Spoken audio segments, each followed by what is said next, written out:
Hello everyone, good morning and welcome to Swali Edition. Uh, Today I'll ask a few questions and they'll be mainly around the question of youth empowerment because that is the discussion I've really held this whole week. I'll ask four main questions that every youth out there will be so willing to ask. One, what is youth empowerment? Two, how effective are the policies, programs, and the actions of administrations and leadership towards the attainment of the idea or the concept of youth empowerment. And then three, I'll ask what is our real responsibility and role in the argument of youth empowerment. As an introduction, we all saw the inception of the Kenya Youth Development Policy 2019 on 12th August, and it came with pomp because the moment a ministry comes up with a program or a paper framework, they believe they have set up a conversation that will be that will be realistic and that will help us attain something worthwhile.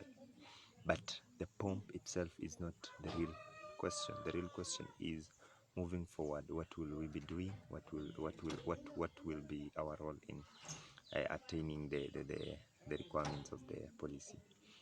So the policy defines the roles of youth as coming out clearly and taking your position in an honest but very effective manner.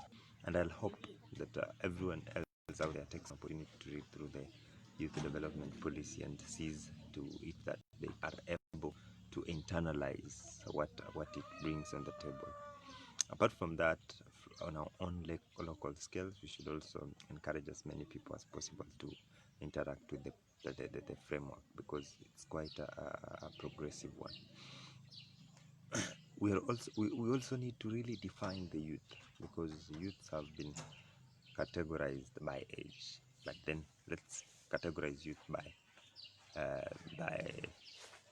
roles. So we have youths who are in business, we have youths who are in sports, we have youths in education, we have professional youths, and we really need to know what do they need in their specific roles. And we also need to consider every youth as an asset.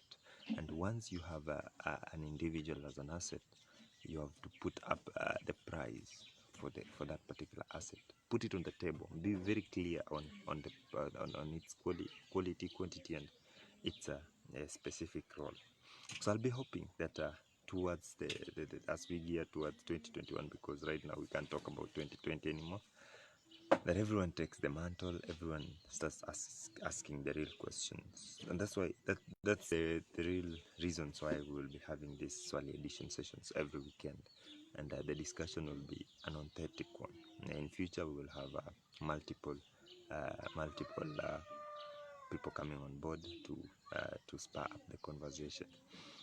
And I hope in your own individual capacity, you take time to interact with the people at the local level, at the grassroots, where it counts most. Personally, I'll be making an effort to get in touch with as many youth groups, youth organizations, youth CBOs, youth sports groups, and everything, to just make sure that they just do not hear about the policy, but they see it in action. They see what value there is in a well designed policy.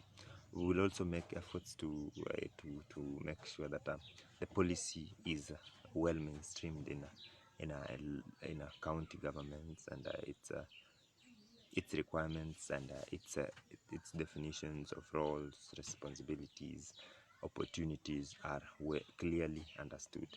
I encourage youth out there to go out and also try to get into business. Do anything. Just know that anything you touch on has a value, and does not matter. It can be growing 50 stems of sukuma wiki, 100 stems of cabbage, onions, anything. Like I do glass art, that's a basic. I would wish to scale it up to something else. I know someone is out there, someone is hoping and wishing that what you do will be of value and they'll be willing to come and interact with it, see how they can help. I'm glad to have this short session with you. Thank you very much.